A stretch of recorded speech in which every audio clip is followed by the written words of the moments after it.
जय जय श्री राधे। श्री श्री राधा रमणो जयति, भज निताय गौर राधे श्याम।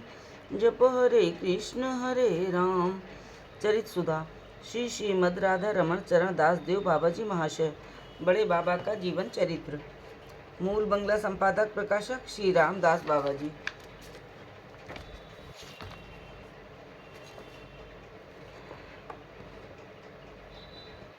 दुखी कृष्णदास श्री धाम नवदीप दर्शन करते हुए वृंदावन चल दिए। वृंदावन पहुंचकर वे श्री जीव गोस्वामी पाद, श्री निवास आचार्य प्रभु और श्री नरोत्तम ठाकुर महाशय आदि से मिले। हृदय चैतन्य ठाकुर ने अपने प्रिय शिष्य को भक्ति शास्त्र की शिक्षा देने के लिए श्रीपाद जीव गोस्वामी को एक पत्र लिख दिया था। दुखी कृष्णदास ने वो पत्र गोस्वामी जी के हाथ में दिया। पत्र पढ़कर गोस्वामी जी परम आनंदित हुए और बड़े यत्न से उन्हें भक्ति शास्त्र का उपदेश देने लगे। दुखी कृष्णदास ने थोड़े ही समय में भक्ति शास्त्र में विशेष अधिकार प्राप्त कर लिया। सेवा ही भक्ति शास्त्र का सार सिद्धांत है, ऐसा जानकर श्री निकुंज मंदिर में नित्य झाड़ू लगाने लगे। उनके मन में निकुंज विहारिणी राधा रानी के श्री चरण दर्शन की उत्कंठा दिनों दिन बढ़ने लगी। ये विश्वास कर कि सखी मंजरी परिव्रत श्री श्री राधा माधव के नित्य निकुंज विहार का मुझे एक दिन अवश्य दर्शन होगा, वे खूब मन लगाकर निकुंज सेवा करने लगे। विश्वास से मिले वस्तु तर्के बहुदूर, महाजन वाक्य सार्थक हुआ। एक दिन प्रातःकाल अंधेरे में उन्होंने निकुंज मंदिर के बाहर झाड़ू देते हुए देखा कि रास्ते के सहारे एक स्वर्ण नूपुर शोभा पा रहा है। ये देख वे प्रेमानंद में अधीर हो गए, अश्रुकंप पुलकादि होने लगे। उन्होंने भक्तिपूर्वक उस अपूर्व अप्राकृत स्वर्ण नूपुर को उठा लिया और लगे कभी उसे मस्तक पर रखने, कभी हृदय से लगा प्रेमाश्रु बहाने। उस अपूर्व नूपुर को सूंघ सूंघ प्रेम में अधीर हो रोते रोते कहने लगे, हाय हाय दयामयी की कैसी अपार करुणा है। वृंदावन विलासिनी करुणामयी राधे, इस अधम पर ऐसी ही करुणा है तो एक बार दर्शन देकर कृतार्थ करो न करुणेश्वरी। और कातर भाव से रो रो कर निकुंजेश्वरी राधा रानी को पुकारने लगे। इधर श्री राधिका जी ने निकुंज वन से थोड़ी ही दूर चलकर ललता जी से कहा, अरे सखी, मेरो नूपुर कहूँ गिर गई पर्यो है, तू ढूंढ के ला। ललिता जी तत्काल 11 वर्ष की परम रूपवती बालिका का वेश धारण कर अपनी प्यारी सखी का नूपुर खोजते खोजते निकुंज मंदिर के बाहर आईं और दुखी कृष्णदास को देख पूछने लगी, अरे भैया, एक सोने को नूपुर खोए तो पायो है क्या? तो पायो है का? दुखी कृष्णदास ने आंसू बहाते हुए ललिता जी की ओर देखते हुए कहा, हाँ, वो नूपुर तुम्हारा है क्या? ललिता जी, अरे मेरो ना है, मेरी बहन की है। दुखी कृष्णदास, तो तुम्हारी बहन क्यों नहीं आई? ललिता जी, मेरी बहन राजा की छोरी रे, वासो नाई आ सके। दुखी बोले, उनके बिना आए मैं कैसे जानूं कि नूपुर उन्हीं का है? तुम झूठ बोलकर ले जा सकती हो, इसलिए जिसका नूपुर है उन्हें लिवा लाओ। उनके दूसरे नूपुरों से मिलाकर मैं उनके चरण में पहना दूंगा। ललिता, तेरी 100 में झूठ ना कहूँ, वो बड़े घर की बहू है, बाकी सास गारी देगी, तू मेरे हाथ में दे दे। दुखी कृष्णदास ने जब उनकी बात न मानी तो उन्होंने समझ लिया कि ये निश्चय ही प्यारी जी का कृपा पात्र है। नूपुर खोने के बहाने ही वे इस पर कृपा करना चाहती हैं।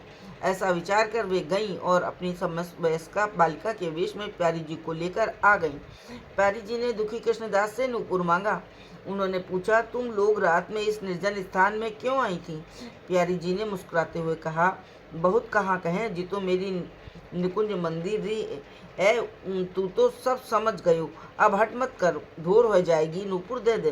दुखी कृष्णदास ने प्यारी जी के हाथ में नूपुर दे दिया और कहा, करुणामयी, जब इस अधम पर इतनी कृपा है तब एक बार निज स्वरूप से दर्शन देकर कृतार्थ करो।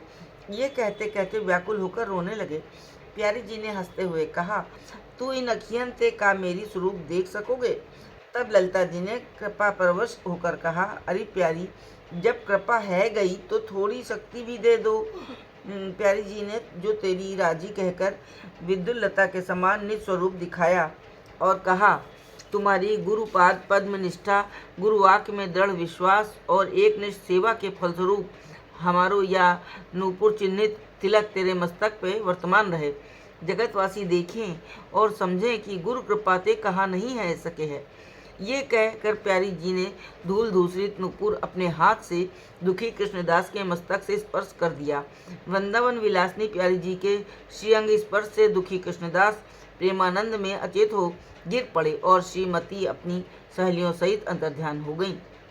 कुछ दिन बाद जब दुखी कृष्णदास को चेतना हुई तो रोते रोते श्री जीव गोस्वामी जी के पास पहुँचे और संपूर्ण घटना कह सुनाई। गोस्वामी पाद ने कहा, जब तुम राधिका जी की कृपा पा चुके हो तो निश्चय ही श्याम सुंदर के प्रिय पात्र हो। अतएव आज से तुम्हारा नाम होगा श्यामानंद दास और तुम्हारा तिलक होगा श्रीमती का कृपादत्त नूपुर आकार। दुखी कृष्णदास ने भक्तिपूर्वक गोस्वामी पाद को प्रणाम किया और निकुंज सेवा के काम पर चले गए।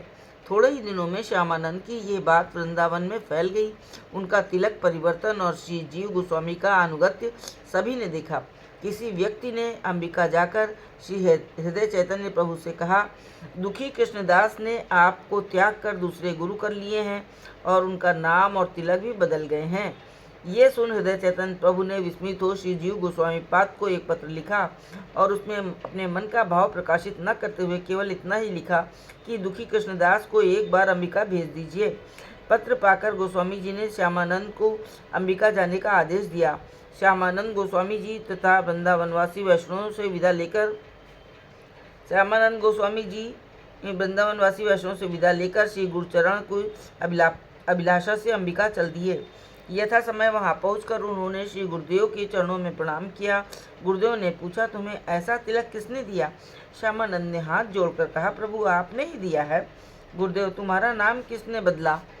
श्यामानंद, प्रभु आपने ही बदला है। इस जगत में आपके सिवा मेरे ऊपर इतनी कृपा और कौन कर सकता है? श्यामानंद ने यथार्थ बात कही, क्योंकि वे तो गुरु छोड़कर किसी और को जानते ही न थे। परंतु गुरुदेव ने क्रोधित हो कहा, ये चालाकी की बातें मैं नहीं सुनना चाहता। मैंने सब सुन रखा है। तू मुझे धोखा दे रहा है। यदि मैंने ही तेरा नाम और तिलक बदला है तो मैं ही तुझे आज्ञा देता हूँ कि इस तिलक को छोड़कर पहले जैसा तिलक लगा और यह नाम भी त्याग दे। श्यामानंद ने हाथ जोड़कर निवेदन किया, प्रभु आपने ही कृपा कर दिया है और आप ही पोंछ दीजिए। हृदय चैतन्य ठाकुर अपने अंगोछे से राधा रानी के नूपुर चिन्ह को पोंछने लगे, परंतु तिलक और भी चमकने लगा। जब बहुत चेष्टा करने पर भी नहीं पूछा तो थोड़ी देर नीरव रहकर ध्यान करने लगे और जान गए कि भगवत कृपा और श्यामानंद की गुरु भक्ति के बल से ही ये सब हुआ है। तब वे श्यामानंद को प्रेमालिंगन कर और नेत्रों में जल भर गदगद कंठ से कहने लगे, बेटा श्यामानंद, तेरी गुरु भक्ति और सेवानिष्ठा वास्तव में निष्कपट है। आज मैं तुझसे शिक्षा पाकर धन्य हुआ। शिष्य से सारा वृत्तांत सुनकर गुरुदेव परम प्रसन्न हुए और गुरु शिष्य दोनों ही प्रेमावेश में अचेत हो गिर पड़े। कुछ देर बाद चेत होने पर व्याकुल हो रोने लगे। हृदय चैतन्य ठाकुर ने शिष्य पर कृपा कर उन्हें श्री वृंदावन से लाई हुई श्री राधा गोविंद की मूर्ति की सेवा में नियुक्त कर लिया। श्यामानंद प्रभु श्री विग्रह सेवा करने लगे। वही सेवा आज तक चली आ रही है। बड़े बाबा जी के मुख से श्री गोविंद देव और श्यामानंद प्रभु की पुण्य कथा सुन भक्त बहुत आनंदित हुए। थोड़ी देर में श्री राधा गोविंद जी की आरती होने लगी। बड़े बाबा जी महाशय अपने दल सहित आरती दर्शन कर नाम कीर्तन करने लगे। कीर्तन प्रायः 1:30 पहर हुआ। तत्पश्चात ठाकुर को भोग और सब लोग प्रसाद पाकर विश्राम करने लगे। दूसरे दिन प्रातःकाल जब वे लोग चलने को हुए, गांव वालों ने एक दिन और ठहरने के लिए बड़ा अनुरोध किया। बड़े बाबा जी महाशय ने मधुर वचनों से उन्हें संतुष्ट कर उनसे विदा ली। ये मेदिनीपुर होते हुए कलकत्ता पहुँचे। बड़े बाबा जी महाशय जगन्नाथ घाट पर बैठकर विश्राम करने लगे और अपने साथियों से बोले, तुम लोग यहाँ थोड़ी देर ठहरो, मैं स्नान कर लूँ, पीछे तुम लोग स्नान कर लेना। उन्होंने भक्तिपूर्वक जल स्पर्श किया और हाथ जोड़कर गंगा माता से प्रार्थना करने लगे। कृपा में माँ जानवी पतित पावनी गंगे, बहुत दिन तक तुमने अपनी अधम संतान को चरण दर्शन से वंचित रखा। आज तुम्हारी स्नेहमयी गोद में आकर परम शांति अनुभव कर रहा हूँ। ऐसी कृपा करना कि अंतिम समय तुम्हारी ही गोद में स्थान पाऊँ। गंगा स्नान कर वे बाहर निकले और उनके साथी स्नान करने लगे। इधर स्वेच्छा में स्वतंत्र पुरुष बड़े बाबा जी महाशय ने मन ही मन न जाने क्या विचारा। वे साथियों को गंगा माँ की गोद में छोड़कर एक गाड़ी कर कहीं चल दिए। साथ ही जब स्नान कर तीर पर आए तो देखा कि उनके जीवनधन दादा वहाँ नहीं है। वे परम उद्विग्न हो चारों ओर देखने लगे। आसपास कहीं नहीं दिखे तो एक आदमी को घाट पर छोड़ उनकी खोज में दूर दूर निकल गए, पर वे कहीं ना मिले। सब लोग खिन्न हो लौट आए और किंकर तब वे विमूढ़ हो घाट पर बैठ गए। सब अत्यंत चिंतित थे, सबकी आंखें डबडबा रही थीं। सब मणिहार सर्प की तरह इधर उधर देख रहे थे। उसी समय एक सज्जन ने आकर कहा, वे किसी अनिर्दिष्ट स्थान पर गए हैं, यथा समय नवदीप धाम में आप लोगों से मिलेंगे। ये उन्होंने मुझसे कहला भेजा है। ये संवाद पाते ही सब लोग कुछ स्थिर हुए। इसी सज्जन ने इन लोगों के ठाकुर भोग का प्रबंध कर दिया। इन्होंने रसोई कर ठाकुर को भोग लगाकर प्रसाद पाया और उसी दिन कोई नवदीप और कोई अन्य स्थान को चले गए। इस समय से श्रीधाम नवदीप पहुँचने तक का वृतांत बाबा जी महाशय के हस्तलिखित खाते में जैसा मिला है वही आगे आपको मिलेगा। जय हो बड़े बाबा की।